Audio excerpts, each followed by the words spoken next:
Cambridge I'm with Sean is a Weirding Way media podcast.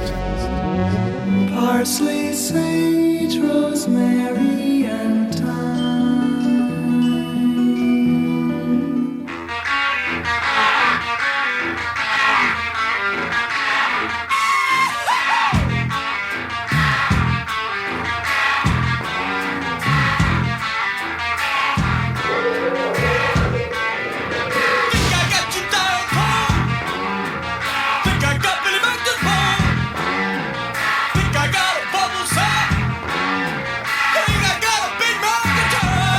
Hello and welcome to Cambridge I'm with Sean, a podcast by two weird guys about the weird things that they like.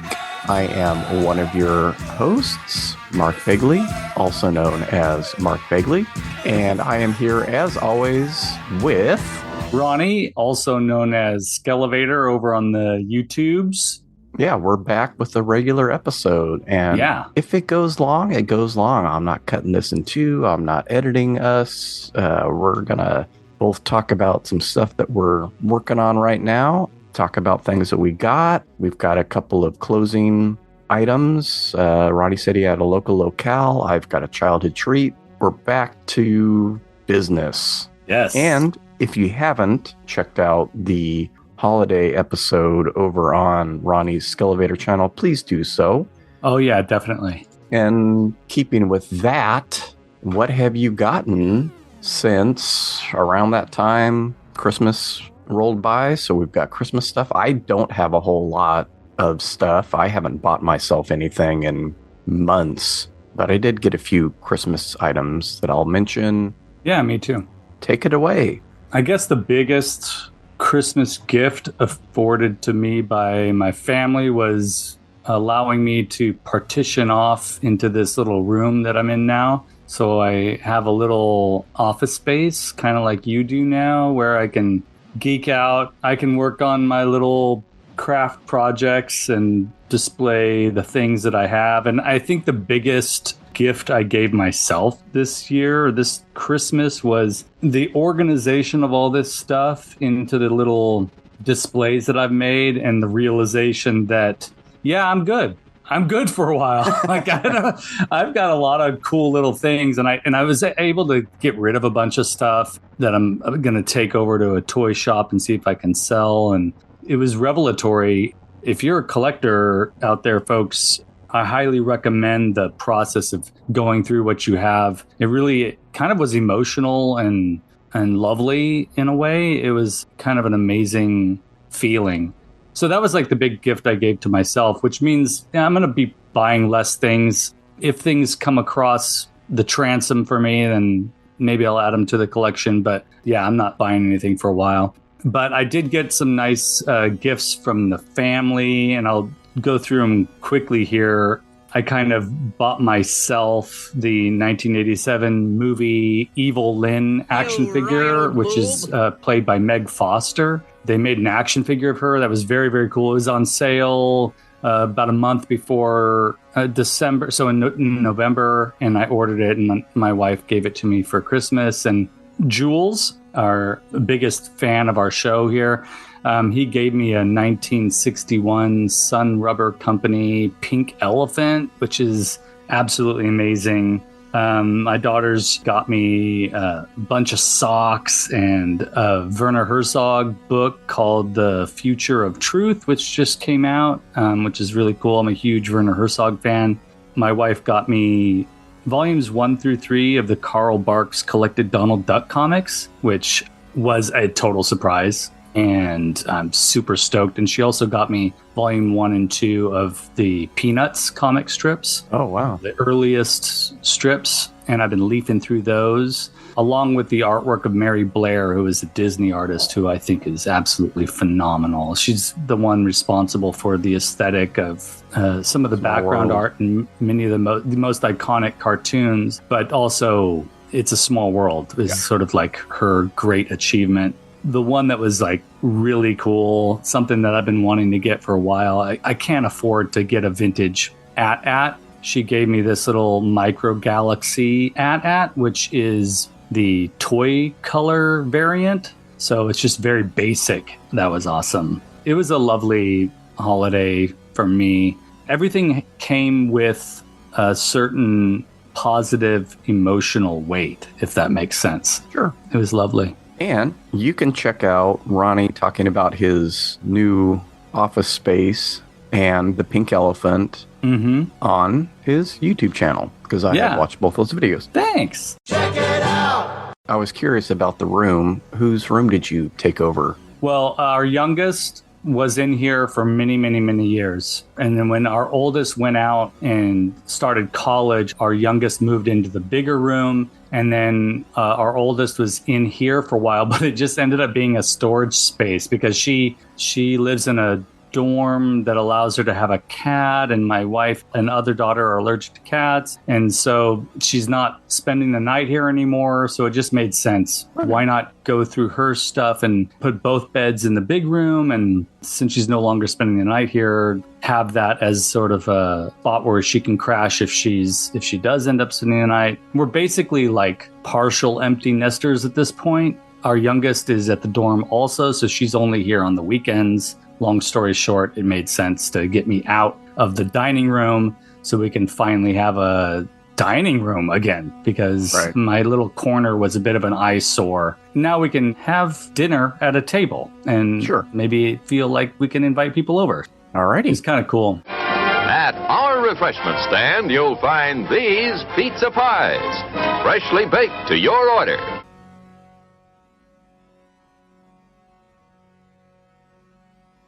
Yeah, like I mentioned, I haven't gotten anything for myself, mainly because of the burger build taking up a lot of my time and energy and thoughts, and dollars prepping. Well, not that so much, but the Officer Big Mac build did. I'll get into all that, the costs and stuff, when I talk about that later. But I don't even know the last thing I got. Nothing since we did our holiday episode, and even prior to that. For Christmas, the adults have finally, I mean, this goes back and forth almost every year. Like, we really don't need to be buying each other gifts as 50-plus-year-old people.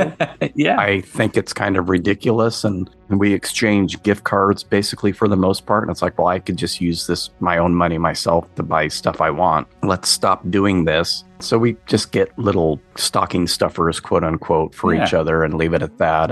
But within our immediate family, my wife and I and my daughter, we get each other stuff. And so I got from my wife clothes, of course. I'm wearing a flannel right now, just wore another one, all of which you can see in the Officer Big Mac build videos, by the way. And then she got me 2 really cool Fresno-related shirts from a place called Vintage Fresno. And I will link their Instagram, or I'll link their shop, actually, both in this episode description. I actually was sitting on the couch one night scrolling through Instagram, and I see this Sunnyside Drive-In t-shirt, and I'm like, what? So good. And I'm like, look at this. And they kind of looked at me like, yeah, we know. And so then I'm like, well, now you just gave it away. So I know one thing I'm getting for Christmas. So she got me the Sunnyside Drive-In t-shirt, which is just awesome. And then this one I'm wearing today, the Sands Motel that was on Motel Drive. I'm not going to undress for you here to show it, but I kind of vaguely remember the sign. I obviously never stayed there. Wouldn't have any reason to, since I live here in Fresno, but kind of an iconic signage from our past. Then I got, as stocking stuffers, my sister is a big Peanuts fan. Yeah, cool.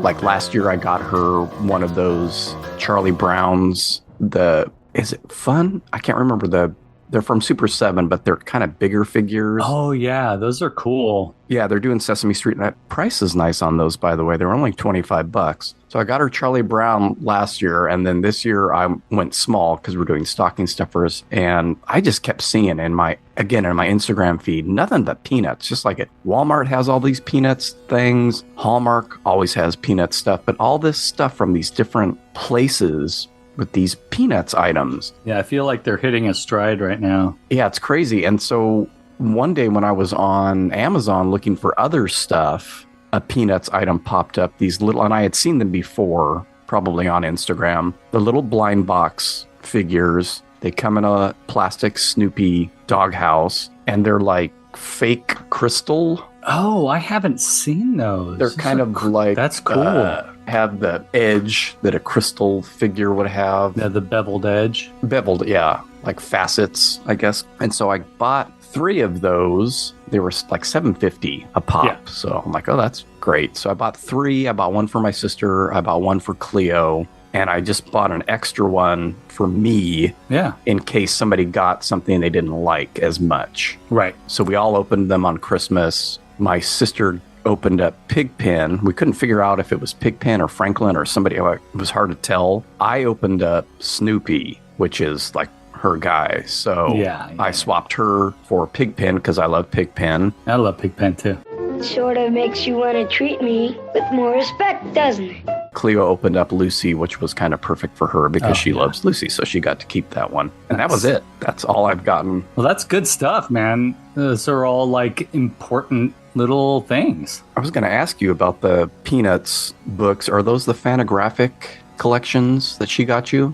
Yeah, the hardbacks. Yeah. Yeah. But from Fantagraphics? I'll have to double check. They're kind of wider than they are tall? Wider, elongated landscape as opposed to portrait. Yeah, because of course, that's how comics are presented. Yeah, which, you and I have talked about this. That's what's great about those old Garfield books. They're the shape of the comic strips. They are gorgeous and hardbound. They come in, each little set of 2. There's a lot out there. Each little set of 2 comes in a little cardboard display box. Similarly, the Donald Duck, Carl Barks comics are like, they're portrait rather than landscape because they're comic book shape. Right. They are beautiful hardcover books as well. The Peanuts books are really gorgeous. Yeah, when they were rolling those out, and I still get stuff from Fantagraphics, but I would see every new edition, and I'm like, man, those are gorgeous. They are freaking expensive, but they are gorgeous. We're going to take a quick little break and come back with our main topics. I am drinking my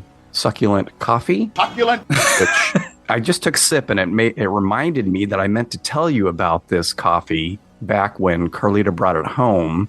We basically do Keurig, except for the odd occasion when I use the Chemex. We don't have a regular coffee pot anymore. But she bought Pete's Holiday Blend. Uh-huh. And so I had one back, I don't know if this was sometime between Thanksgiving and Christmas. And I took a sip and I'm like, holy crap, that tastes exactly like McDonald's coffee. Oh, really? And I keep forgetting to tell you because I'm only having like one every weekend. When I have one, I'm like, oh, I need to tell Ronnie about this. Yeah, and then I forget. That's good to know. I made one this morning and I'm like, oh, perfect timing because now I'll actually remember to tell him. And I think you can still order it on Amazon. Oh, I got to have McDonald's coffee this past week. Oh, there you go. Good.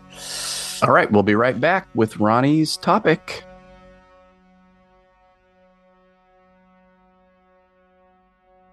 There's snow all over this mountain, and it's Easter time, and it's 80 degrees out. I love Disneyland. Faster, the floats, the confetti, the parade. Sweetheart, the Matter, the horn, the Matterhorn. And away we go. How you doing? I'm doing great. I love this ride. I love it. Okay, Ronnie, hit us with what you're talking about today. I was a little inspired by the topic that you chose, and it's something that I probably need to talk about anyways on our show, because it's taken up a lot of my time and energy for the last 6 months. Right now, I'm getting close to finishing a commission build for a gentleman that lives in Texas. Texas, only steers and queers come from Texas, Private Cowboy.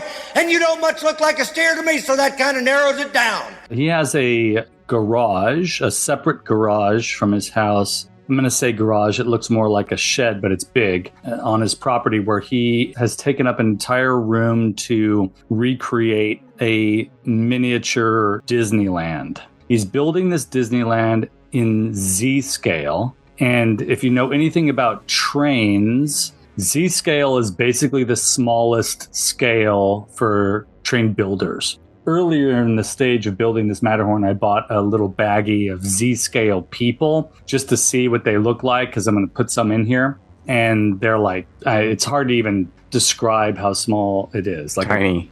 A quarter of an inch almost, just a little bit bigger than a quarter of an inch. It's a very small build. I'm used to, if you've watched my YouTube channel, you'll see that mainly the size that I usually work with is for 5 to 7-inch action figures. So this is a big challenge for me because my hands are kind of a little shaky just naturally that way. Working miniature has always been hyper miniature, has always been terrifying to me. But I was like, I'm going to try this and I'll use the skills I've accrued over the years and see if I can do it. And I'm almost done. You know, I follow the same guidelines that I follow with my other builds, which is basically a simplified set building technique where the core of something is styrofoam, and I primarily use insulation foam because it's solid. It's that pink foam you can buy. It's only 11.5 inches tall by 8.5 inches wide. And so if you've ever been to Disneyland, you know that the Matterhorn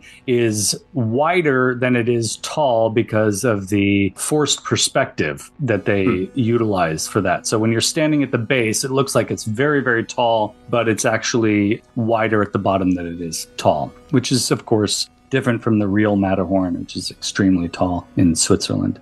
And then he also asked that I make it, he's Generation X like you and I are. He asked to make it the Matterhorn that we all grew up with, which had a skyway going through it, finding the correct measurements at Z-scale for the placement of the skyway and making sure that the skyway is placed correctly in the lower center of this mountain was a challenge as well. Something that I've always adhered to with these commissions and these builds I've done for myself, making sure that there's nothing wrong with 3D printing, but I make sure that everything is hand sculpted so you can see the hand in the making of it. That allows for imperfections and for artistic license. And that's always more exciting to me than making something absolutely perfect. That's just the way I am and always have been with the stuff that I make. But that means I'm carving little tiny Z-scale bobsleds, which is,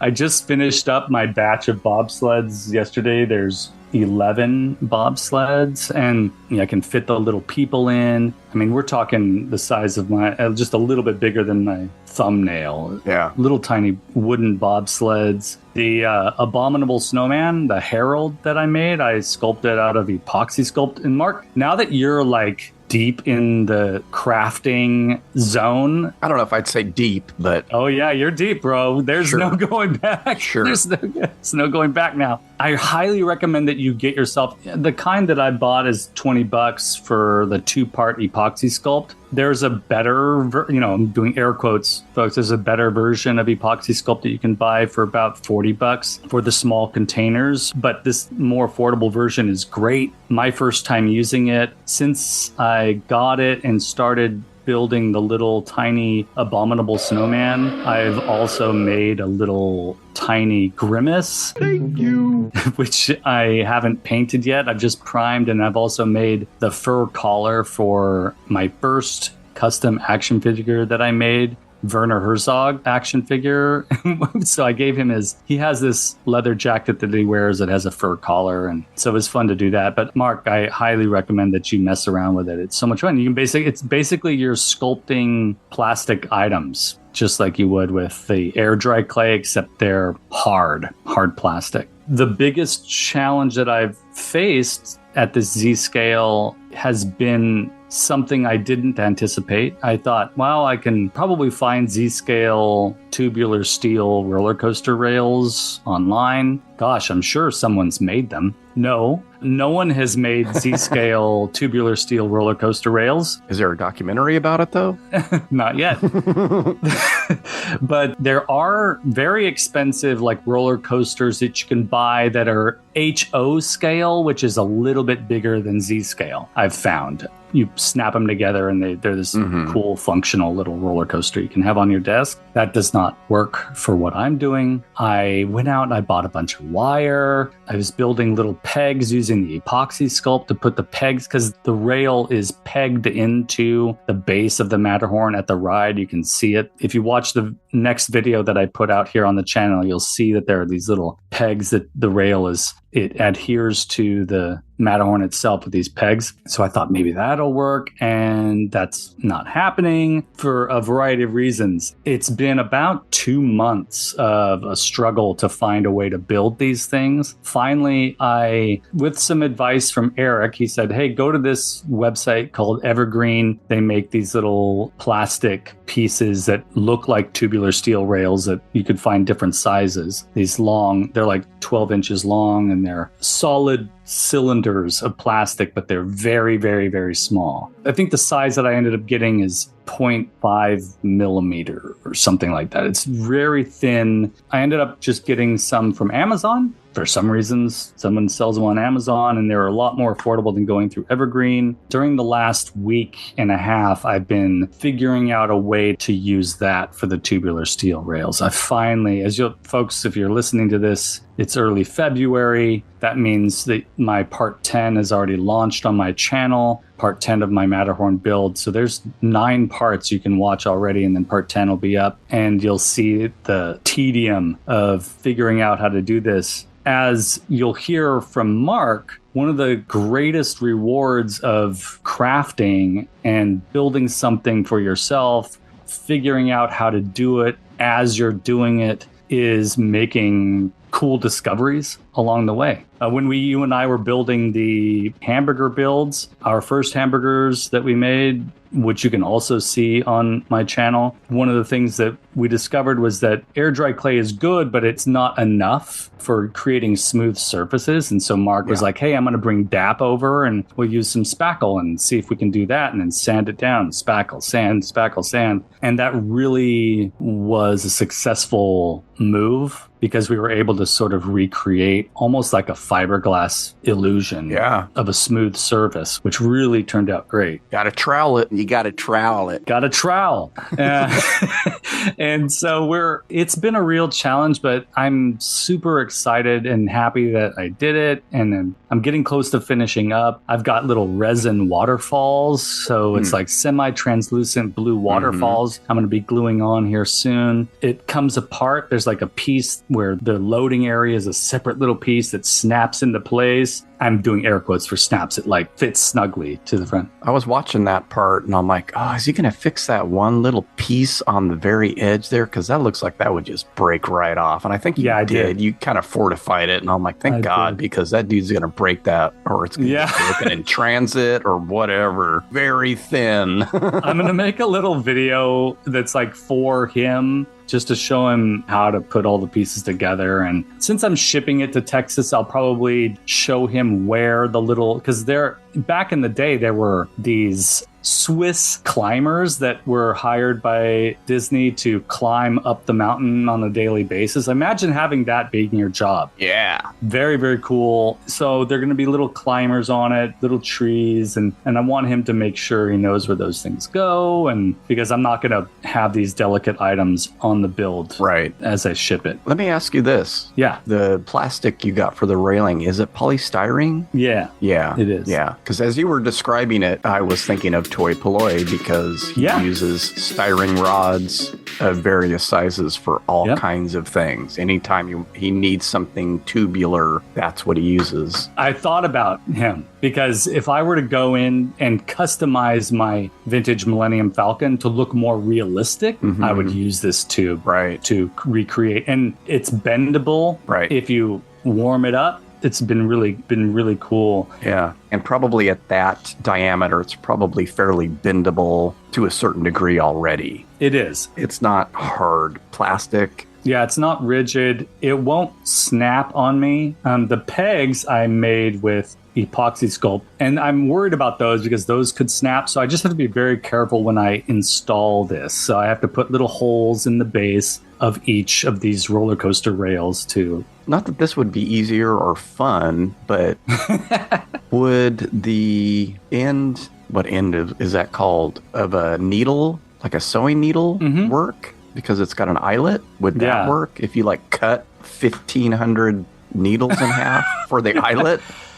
I thought about that, except the eyelet is just a little too small for this. There's probably something you could get that's like for yarn or something that would be the right size. I messed around with that idea. The only issue with that I talked about artistic license and not being too much of a perfectionist with these things. But what happens with the eyelet, because I looked at these little tiny pieces that are similar to needles, except they can open up. People use them to put them through the hole, then lock things into place. Gosh, I can't remember. Right. Yeah. I know what you're talking about. It's in part 9 of my video. Oh, that's right. Yeah. You did try something like that. And so I thought about the eyes of needles too. The perfectionist part of me that struggled with that concept is that then there would be interruptions to the coaster on the rail. There would be something that goes over the top, which doesn't make sense logically because the bobsleds just go smoothly across and they would bump into those. I thought seriously about that. In fact, I bought a bunch of little tiny nails because I was going to clip the tops off of the little tiny nails and glue those on. Boy, I even tried soldering for the metal rails, and that didn't work. Soldering wire, yeah. Soldering wire. Yeah, that's probably too flexible. Too malleable. Yeah, malleable. Yeah. That really bends. They were popping off every time I tried to move the wire. Oh, my God. It was just like... So, like, my palms are sweating right now just thinking about it. Somebody's probably out there screaming about a really simple solution. Yeah, totally. You know, there are experts. I have to say, though, I scoured the internet for tutorials on this. I haven't been able to find people making tubular steel roller coasters at Z scale. So there probably is, and I just didn't find it. One of the challenges that I've noticed as a YouTuber is that there are limits to our searches because of the way the algorithm works. And AI. Yeah, you can type something in, and the functionality of YouTube is trying to help you find this stuff, but it might be keeping other things from you. Yeah. Which is kind of a frustrating aspect of being a YouTube creator, is that it's hard to know how to break through into that algorithm realm of being able to reach a larger audience. And I think there's probably somebody out there with an amazing channel building Z-scale stuff that's complicated and unique, but they have 50 followers, 50 subscribers, and YouTube just doesn't know how to bring that to my attention. So it has been a journey. I'm happy, actually, to be getting close to finishing it. Yeah, it's been a while. Yeah, it has. Too long. Too long. Plus, it's been the last half of 2025 has just been so busy with other stuff, too. So, how about you? Well, we're going to take another break, and then I will talk about my build. Yay. Thereafter.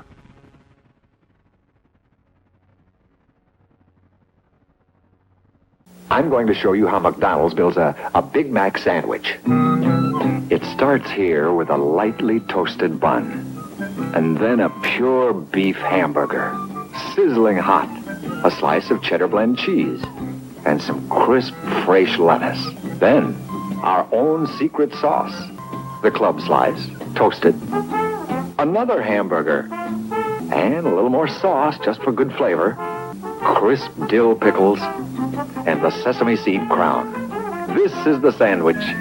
McDonald's new Big Mac sandwich for the bigger than average appetite. McDonald's is your kind of place. Well, I think it was our first Burger Patch burger build. I was already like, what's next?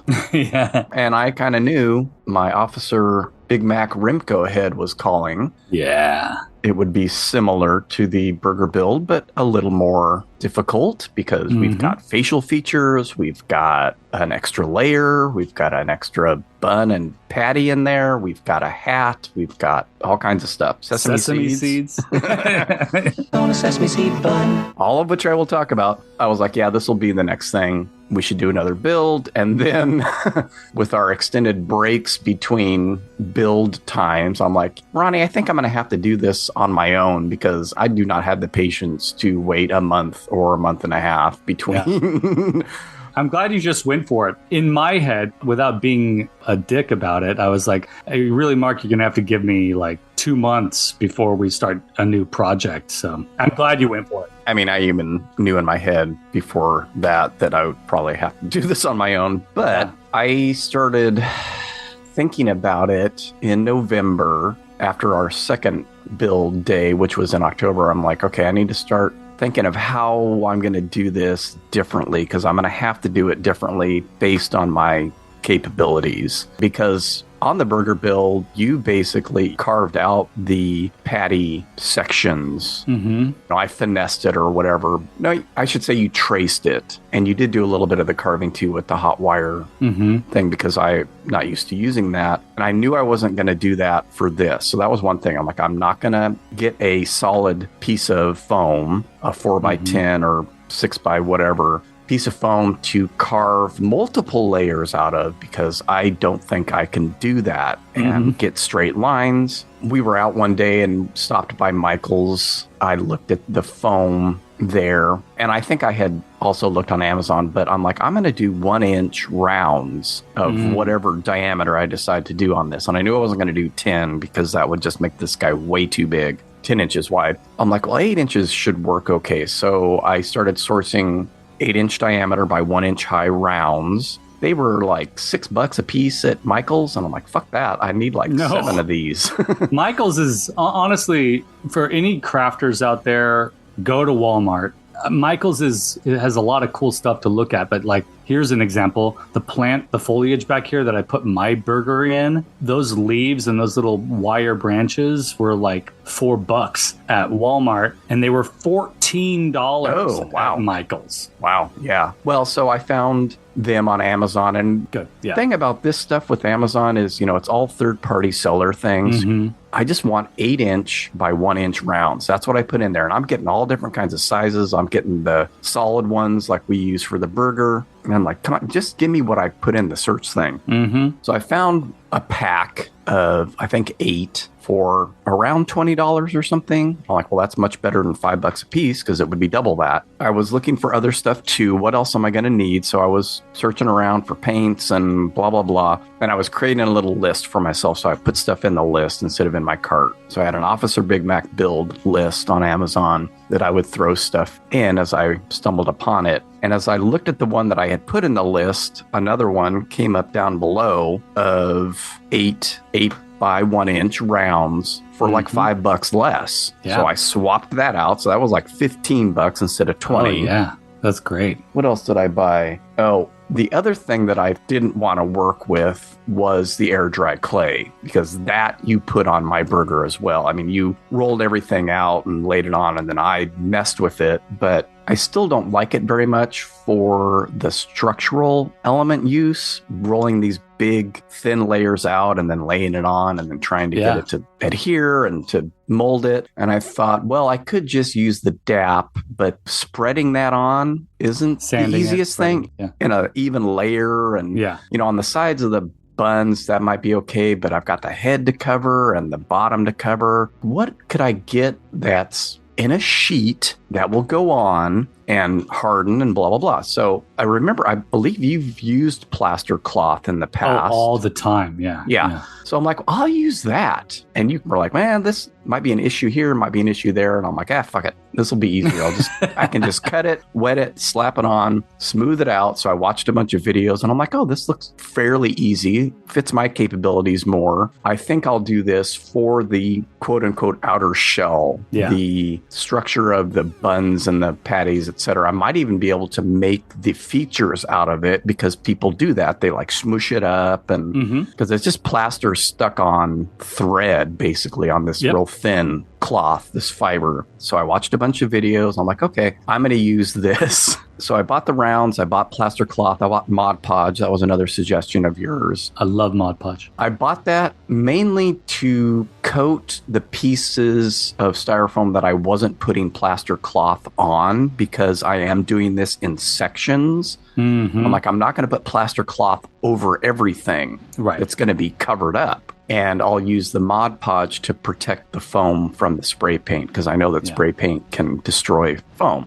Or I had read it, or you may have told me. I bought a couple things of paint a couple days before Thanksgiving, and it arrived, the day after Thanksgiving or whatever. I didn't quite start in on it then, because I had to figure out how I was going to do all this. And so I had to utilize, the things that I've watched, like Dallas Pogue, of course, Toy Polloi, the Tonka restoration stuff. Oh, yeah. I haven't watched any in a while, but that would be helpful. And of course, I learned a lot by watching you. I learned it by watching you. when we did the burger build, and also just your channel and stuff. So I had all that different techniques and things to use and match whatever I could to my own capabilities or incapabilities. And so the things that I thought would be trouble were the hat, the seeds, and the eyes. So I'll kind of talk about each of those. But first of all, the other reason I bought separate rounds instead of one big chunk is that I didn't really like having to spray paint the burger like top and bottom. That was kind of,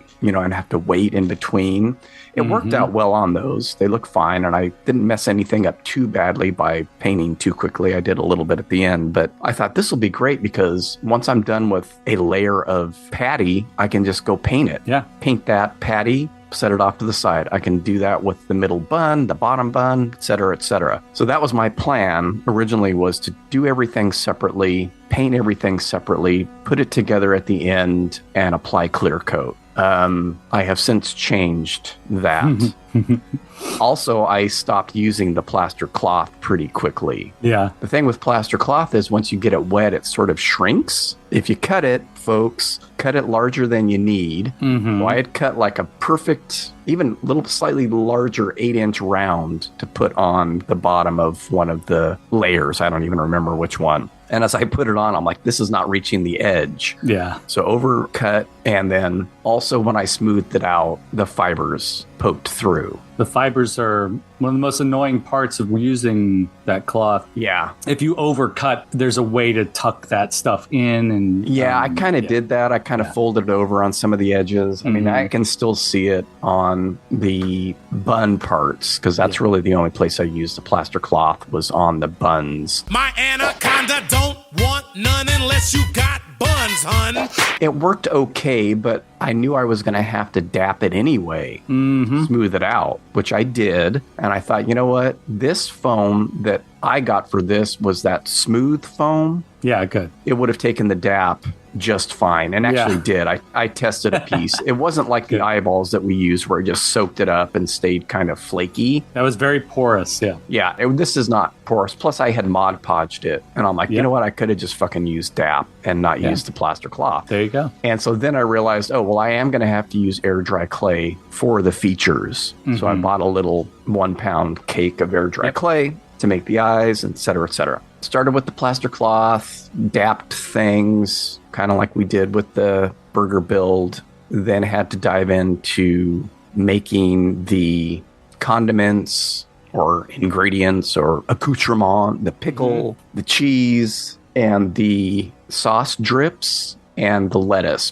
Fresh lettuce. Because if you look at any version of Officer Big Mac, the Remco head, the set maker statues, the costume, or any other kind of drawings, he's always got stuff dripping out of his, between the patty and buns. Yeah. I made all that stuff with air dry clay and just stuck them on. That was all fairly easy. Did the pickle like I did the pickle for the burger patch, cut some foam, half circles out, attached them with toothpicks and Loctite, put air dry clay on them, et cetera, et cetera. Just made blobs of sauce dripping out, blobs of lettuce, kind of sculpted them a little differently, used our tinfoil technique to make the sauce texture. All that stuff was fairly easy. And I kept putting off the hat and the seeds because I wasn't sure how to tackle those. I didn't know what I was going to make the hat out of. I didn't know what to use for scale. They're all different scales on the different Officer Big Macs. And I thought, well, I want something roughly in between the set maker statue and the Remco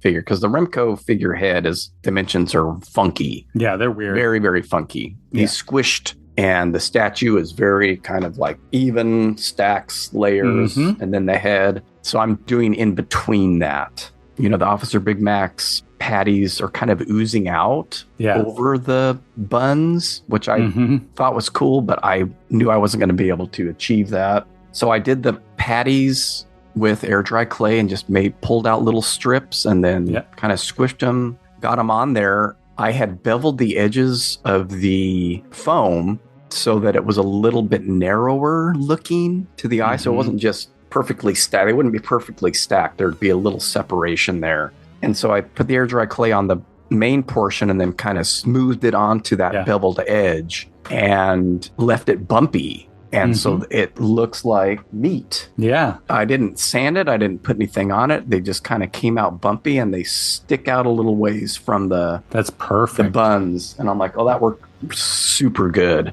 So that was easy. That all fit my capabilities. So for the hat, I originally was going to use a toilet paper roll because I figured it was about the right size. I'd probably have to cut it down a little bit. I didn't want it to be too terribly tall. And I thought, well, what am I going to, I got to sculpt around this, you know, I've got to fortify it. I've got to do this. So I'm looking at all the plastic cups we have in our house. And I found one and I'm like, I think this will work. And then I found a little wiffle ball, not a baseball wiffle ball, but a golf wiffle ball.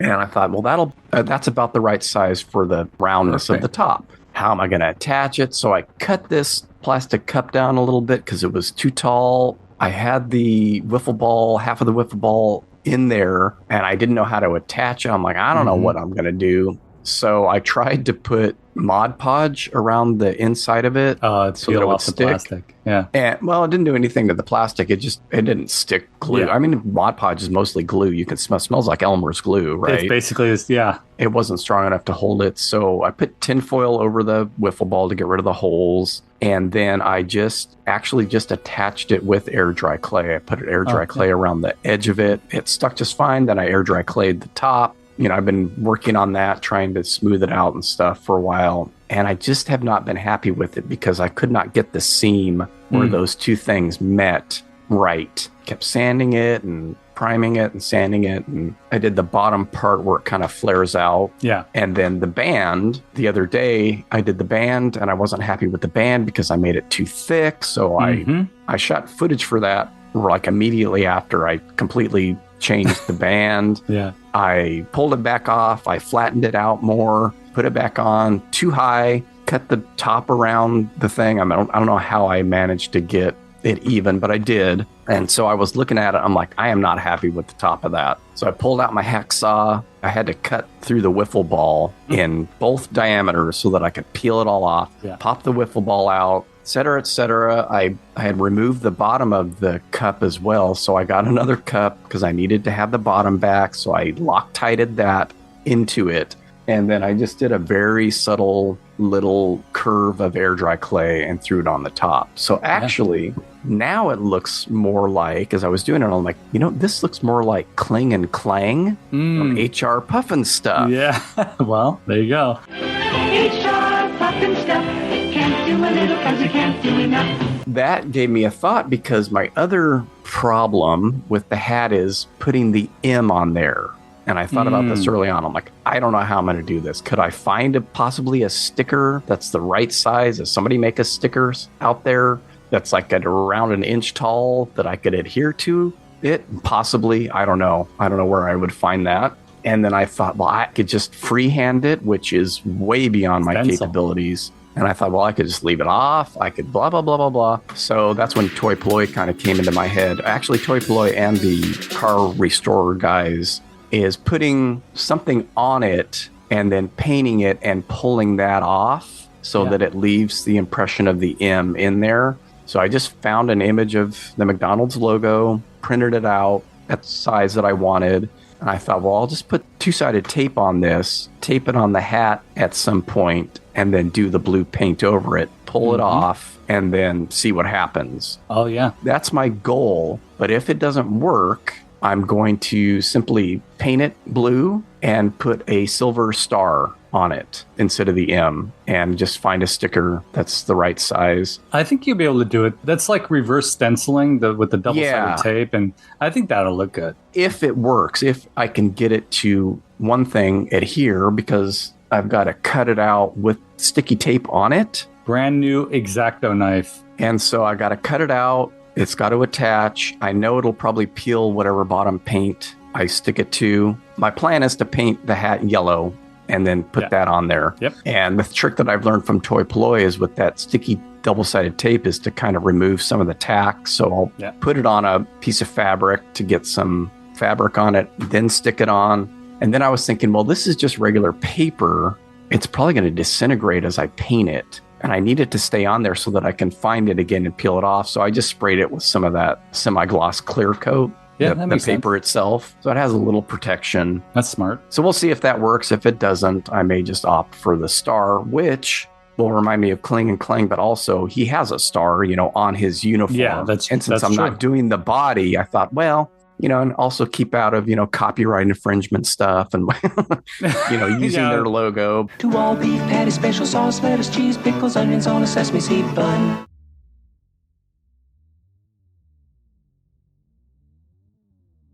So the other thing that I wasn't sure how I was going to accomplish was the eyes. And I think we talked maybe on that first thing about googly eyes. Yeah. With a googly eye. The costume comes with googly eyes. Mm-hmm. I was like, I could do that. I just don't have any idea what size I'm going to need. I was working on it. I kind of was like, I'm not going to do that. I'm going to create the eyes. I'll figure out some way to do it with air dry clay. As I was working on it and creating the head, and I made the nose and some of the other stuff. And I thought, okay, I think that jigger is going to work for cutting out the eyes. Mm-hmm. That pony side of the jigger. And I traced it on his face. And I'm like, oh, that's perfect. Mm-hmm. I made a even flat little piece of air dry clay. I got the jigger out. I used the pony side and too small.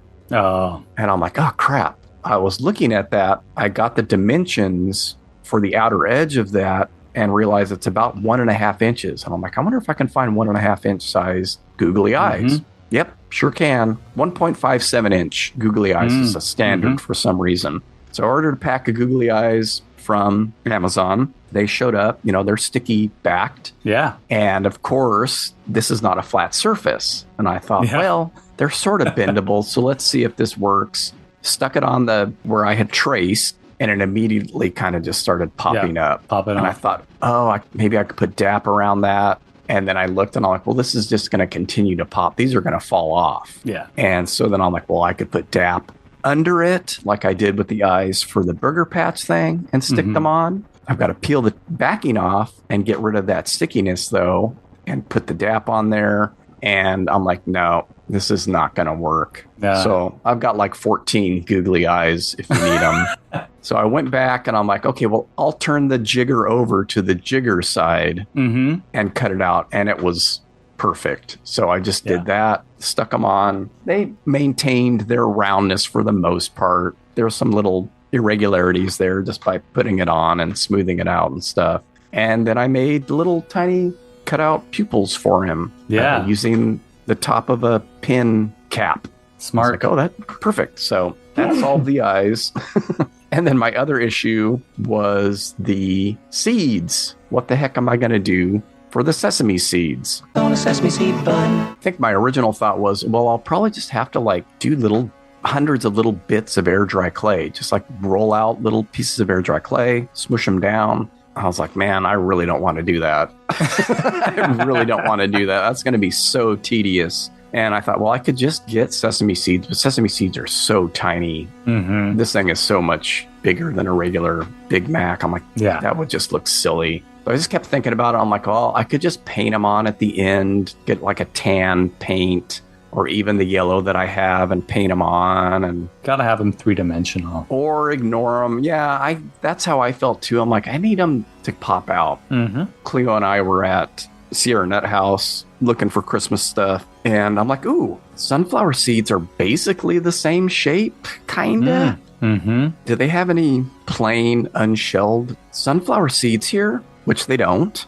And so then I started looking on Amazon. I'm like, I'll buy some sunflower seeds, just raw. I don't want salt on them, and then they don't need to be roasted. So I found a bag of raw shelled sesame seeds for $4. Sunflower or $5. seeds or sesame seeds? I mean, sunflower seeds, sorry.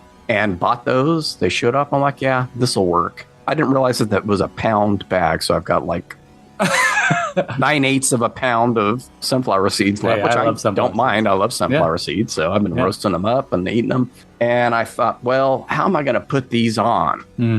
So I did a little test. I had a leftover rounded piece of foam from the chicken nugget we're doing for Cleo. I thought, I wonder if I could paint it and then drop them on there and they would stick. So I primed this piece of foam and I kind of tried to just drop them randomly around, and it sort of worked. And then I went back and I painted over it. It wasn't enough. They just started falling off. If you touch the thing, they fell off and stuff. And I thought, oh, shit, I'm going to have to put these on by hand. What should I use? Should I use DAP? Should I use Mod Podge? And I'm like, oh, shit, I've been using this Loctite to put stuff together. I just got a little toothpick, pulled a little piece of that off, put it on the seed, and then put it on the top of the head. And then I realized, oh no, it's easier to put the glue on the head and then put the seed where the glue is. So I ended up doing that. It didn't take very long, actually, but it is about 100 seeds because I counted when I was halfway through, I counted and I'm like, oh, that's like 48 seeds that I've already put on. That's awesome. Turned out great. It's not even full coverage because you don't put any on the eyes or the nose or the upper lip or the brows or where the hat's going to be. So primed it immediately after doing that because everything else was on to also help adhere it. And then I could see where all the little Loctite drips were that I missed or kind of moved it. And there's some Loctite around the brows because I had to make sure those were stuck on good. And I'm like, oh, well, that's just going to have to stay there because I'm not sanding this stuff. Knocked one of the seeds off, and I'm like, man, I hope the rest of this paint got like 4 layers of paint to go on it. So hopefully that stuff keeps them on. Yeah. I don't know if they're going to rot out of there and fall off or what, but I'll deal with that when it happens. Oh, the only other thing that I had to figure out was, because my original thought was I'm going to paint all these pieces separately and put it all together at the end. And then I started thinking about it. I'm like, I don't know if that's a good idea. I also do like how we use the yellow as an undercoat for everything on the Burger Patch build. And I'm like, well, if I'm going to do that, then I should stick these together before I paint. If I'm going to paint everything the same way, I might as well just do that and hand paint the patties like I did on the Burger Patch thing. I know I can do that. I've got to hand paint all the condiments anyway. Sticking them together was tricky because I had to get them even. I didn't want it to look like a back and forth. And so I stuck the bottom 2 layers together. I was like, okay, that worked. I could just use Loctite. And I'm not using the stuff that you have. I've discovered, I've got a little thing of Loctite. They're there you go. Yeah. They're super glue, crazy glue version. And so I stuck the bottom 2 layers together, worked on some of that stuff, stuck the top 2 layers together, worked on the sauce and things like that, and put it all on there. And then I thought, well, now I got to stick those 2 layers together so that all 4 layers are together. As far as I can tell by my eye, everything lines up pretty perfectly. Put 2 skewers in through the top of that, and it's flush with the very top here as an extra protection. So it's glued, it's skewered. I have put on the bottom layer of yellow and the bun colors on that bottom layer already. All of that's on my Instagram and the Cambridge and with Sean Instagram, which I realized, why am I not just doing that for this? Instead of directing people to my page, you can go to either one and watch it. This will come out first week of February. I should be done by then, I'm hoping. The rate you've been going, I'm pretty sure you'll be done by then. The paint stuff is, I'm going to have to wait. That's the only thing is I'll paint something and I'm going to have to wait a day to paint something else. You know, I can paint the patties, but then I'm going to have to wait then so that I can tape those off and paint the pickles and paint the sauce and paint the lettuce. Fresh lettuce. So I'm going to have to do all the taping. I've got to do the head still. I've got to attach the hat. I've got to fix the hat. It'll be probably a couple more weeks, maybe from today's date. Whatever today is, but it's looking amazing. The goofiness, the little bits of fiber that are sticking out. Once you add that brown layer, like all the imperfections are going away. The bottom of this is very pitted and see, you won't even be able to tell. Well, you can if I get the light on it, see all the, I'm not making this smooth as butter like the Burger Patch burger. I don't care. Nobody sees the bottom.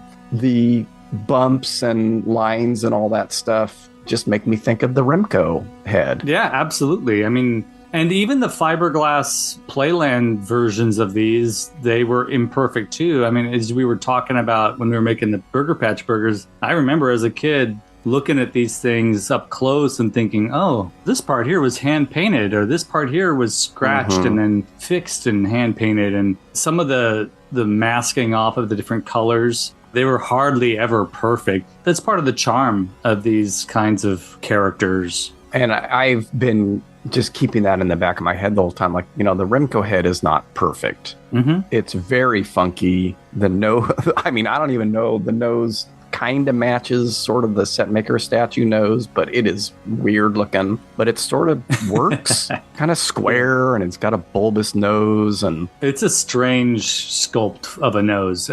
Yeah, on the costume, it's always crooked because it moved, and the brows moved, and the brows are kind of disattached, so I'm not worried. I didn't try to smooth them onto the head. I just wanted them to stick. I don't want them to fall off. The Remco head is very funky. The cheeks are like misaligned, like one's further away, and that's true. These are things that you don't notice unless you're paying closer attention. You just look at the Remco figure and it's like, oh, this is an oddball sculpt. But then when you get real close up, you're like, whoa, what the heck's going on there? Why is that misaligned? That's weird.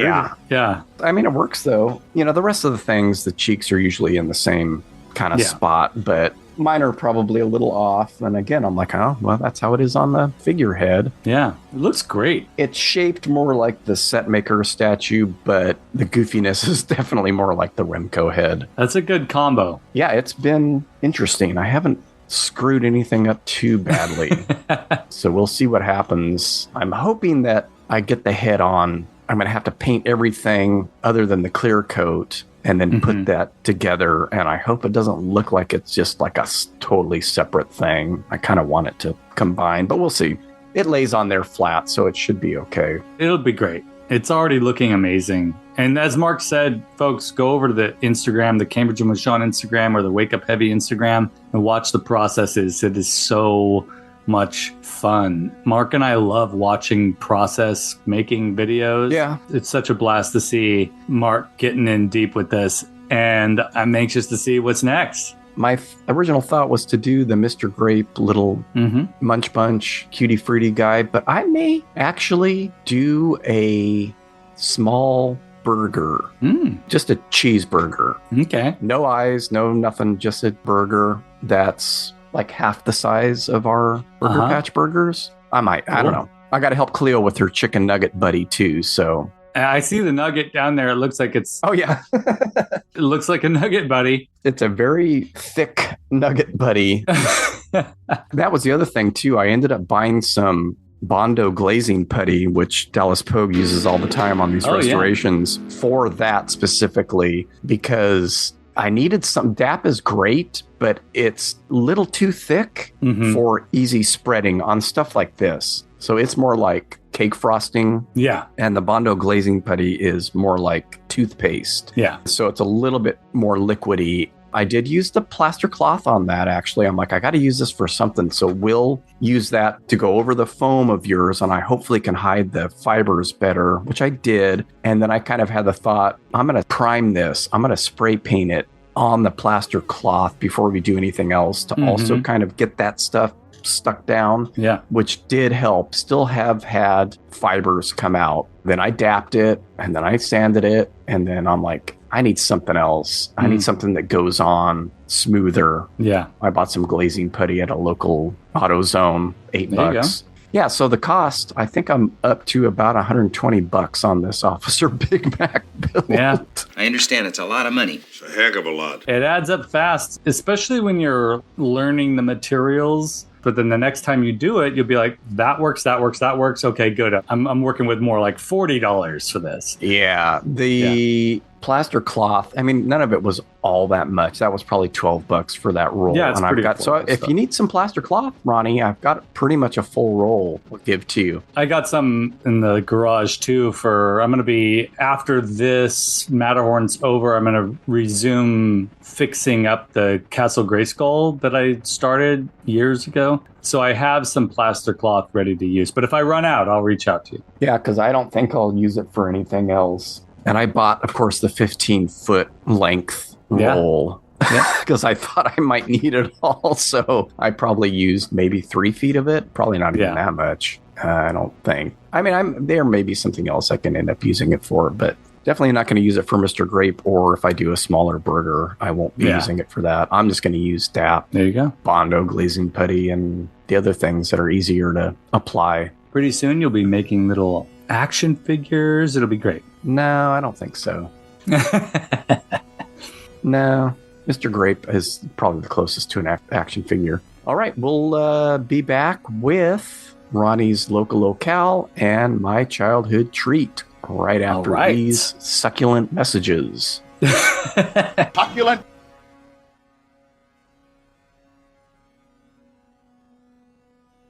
Oh my gosh, look at this mud. This place was amazing. Look over here and look at this right here. This is amazing. Good. They are absolutely amazing. Oh my gosh, look.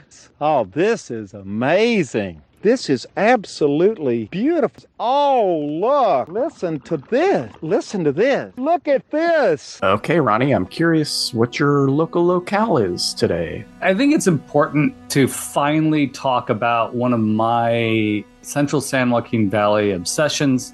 Has been since I was a kid. It's not the typical kind of thing that a kid is obsessed with, but once I mention this, I know Mark's gonna be like, oh my gosh, yeah. When I was a kid, I grew up just a little bit above the foothills off of 180 in a town called Dunlap, which is basically a small community up in the mountains. I guess the best way to describe it is a lot of white flight up there. When I was a kid, there were quite a few Native American families that lived up there. Since then, so 40 years later, there aren't as many. It's mostly folks living up there because they want to get out of the city for whatever reason. But it's a strange place. A lot of mobile homes, a lot of interesting structures built by people by hand up there. When I would be picked up by my dad every other weekend and he would bring me down to Fresno where he and my stepmother lived, when he would drive up to get me and when we would drive back down, we would take the 180. And the 180 passes through a town called Minkler. This is amazing. Minkler was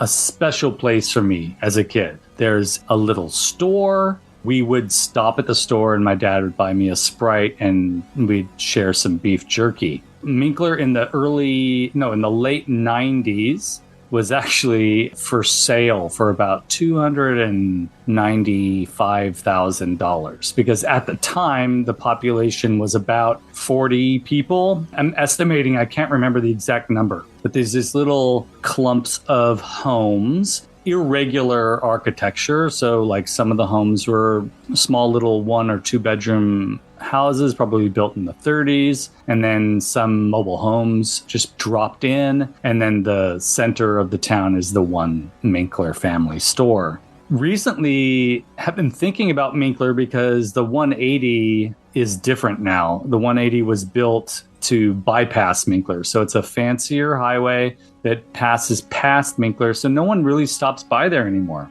I was looking it up online recently and noticed that the Wikipedia page, I haven't driven out there in ages because the 180 just passes through. My aunt still lives up near Dunlap in a town called Miramonte. We go up there maybe once a year. I never get to see Minkler anymore. I looked it up on Wikipedia recently and noticed that the population is closer to 867 people, which is a bit paradoxical to me. There's a neighboring town to Minkler called Centerville, which I also am deeply fascinated by. It's a larger town. I'm wondering if maybe they've grown closer together and maybe some of the population are actually Centerville residents. As a younger person, like in my 20s, I would drive over there just to visit the store. I had this lingering obsession with the possibility of living there at some point in my life. Minkler has always seemed like it's on the cusp of disintegrating. Living there has always been sort of like, well, yeah, but type of scenario. When it was for sale for $297 or whatever the price was on Craigslist of all things, back in 2001-ish, I thought, man, if I had money, this would be worthy of an investment for some reason. Probably wouldn't have been. About 2005, when I moved back from New York City after living there for a few years, I looked it up and it was no longer for sale. So I think they never sold it because it's still owned by the family that runs the store. Basically, it was established as a community and finally became a township not too long ago. And in fact, 2010, there was a shootout there. A couple of sheriffs died, law enforcement people died in the shootout. It made the news, made national news. My brother-in-law was involved. He was a sheriff. And then I found out that in 2010, around the same year, it was formally established as a town. It's named after the person who probably built the store there, Charles Minkler. For those of you listening that you're interested in oddball little communities, kind of like I am, Minkler is a place that it's unique, special, strange. It deserves a television show. It deserves a documentary. A YouTube documentary. Hey, maybe I'll go out there and visit it, put it on my YouTube channel. You can do a howl on it. Oh, I would love to. I'd love to. California. No. Huell Hauser. California's Gold. This is amazing. He kind of died early. Like, I think he was in his 60s when he died. I think if he was still doing this, he would probably have made it out there. He may have. Who knows? California Gold. I used to watch California's Gold on a weekly basis when it was on PBS. I don't recall that. One of his episodes that really stuck out in my head was the Tulare Basin, the Tulare Lake, which fills up occasionally. It's one of these odd areas that used to be meadowland, with all the dams. It hardly ever gets filled with water. And so there are occasions when we get a lot of rain, the Tulare Basin will fill up with water and cover up the roads and stuff. Huell Hauser would have loved it. I wanted to talk about Minkler because it's something that pops up in my brain every once in a while as a place to revisit. I took the family through once just to visit the store. They were like, okay. This is the beginning of a horror movie, maybe. Yeah. Why are you bringing us here? Why are we here? Why are we here? For folks interested in strange California locales, the Fresno area or the central San Joaquin Valley has a bunch of little towns. Yeah. I mean, we live in one of the small little communities here, Fowler. Yeah. And Minkler's not too far from here. It's right outside of Reedley, which is about a 30-minute drive from where we live, about a 40-minute drive from Fresno. A lot of interesting stuff. Cool. Never been. Gotta go? I probably won't. You may wait not for the documentary. Yeah, I'll wait for the documentary.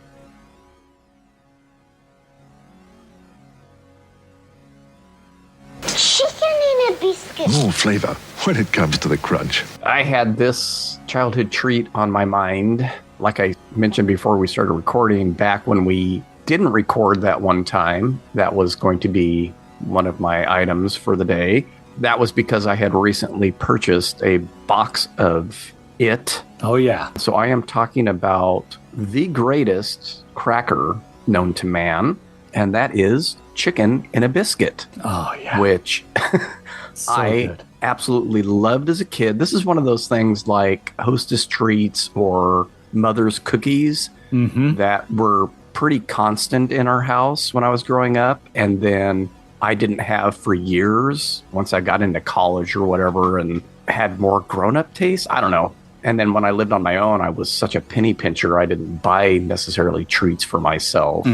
As I got older and I'm shopping for myself and in a store and thinking, why am I not buying these? I love these. I love Hostess fruit pies. I love Mother's cookies. I love Mother's cookies too. I have money. I can afford this as a little succulent treat. Succulent. Chicken in a biscuit is the same. When I'm at Target and I'm thinking I need a salty snack for the week, I'm going to buy me a box of chicken in a biscuit. And I absolutely love them. I love the flavor of them. It's a very unique taste as far as crackers go. So I bought some a couple months back when Cleo and I went to Target and enjoyed them. I always assumed they were called chicken in a biscuit because they were probably flavored with like poultry seasonings, right? And you get that savoriness out of them, parsley, sage, rosemary, and thyme, etc. Clip. Yes. Parsley, sage, rosemary, and thyme. No, I looked it up. They actually are flavored with dried chicken. Interesting. To this day, there is still, because this is something I think, they would probably did that back in the 70s, but no one's going to use dried chicken to flavor their crackers these days. No, it's one of the ingredients. Is there a protein percentage? I don't have the box anymore, but I'm sure there's probably a minimal. Yeah, that's interesting. I didn't know that either. I thought because I loved them as a kid too, and I always thought some scientists came up with a way to imitate the flavor of chicken pot pie, and they're like, oh, let's turn this into a cracker. Right. No, it has chicken in it. It's got That's cool. dried. It's flavored with dried chicken. Vegetarians and vegans steer clear of chicken in a biscuit. Steer clear. And there were all kinds of other things in a biscuit back then. There was like bacon in a biscuit, et cetera, which I vaguely remembered. But then as I was trying to find a frickin' commercial to use in the show, could not find an American commercial for chicken in a biscuit. They were all either, not on YouTube, couldn't find one. They were all either UK or Australian-based commercials. Whatever clip I'm using is from that. I'm just going to put in a request for the Australian chicken and biscuit commercial. Just going to say that right now. I used the one that I found that was decent enough to use. So it might be the Australian version. I think in the commercial, one of the people sounds like they're American and one sounds like they're British. So I don't know. Cool. Chicken and a biscuit, bringing the world together. There were no American commercials. There were just reviews and other weird things that people made their own homemade commercials. Oh, fascinating. Like, okay. That's cool. It's just one of those things that I have always loved. It's still out there and you can still buy it and they're delicious and made with chicken. Well, next time I'm in the grocery store, I'm going to be checking out that box and giving it a closer look. Get them at Target, though, because stuff like that is always cheaper at Target than it is at grocery stores. For sure. Probably $4 at Target and $6 at a grocery store. So. $16 at Save Mart, probably. So that is my childhood treat. I love it. Yeah, get out there and get yourselves some chicken and a biscuit crackers. They are good. I can vouch for that 100%. I loved them as a kid. It's just a unique taste. Yeah. Alrighty. Well, I guess that's it for this go around. Thanks everybody for listening. Hop over to the YouTube channel of Ronnie's to watch that holiday special if you haven't already. Yeah. Check out the Instagram pages for all the stuff that's going on with he and I. And take us out, Ronnie. All right, folks. Remember, until we meet again, have fun, stay weird, and keep collecting. Josh, I'm going to have to tell him. About my weirdness? I'm sorry, Josh. Succulent fresh lettuce. This is amazing. Cambridge and Rashawn is a Weirding Way Media podcast.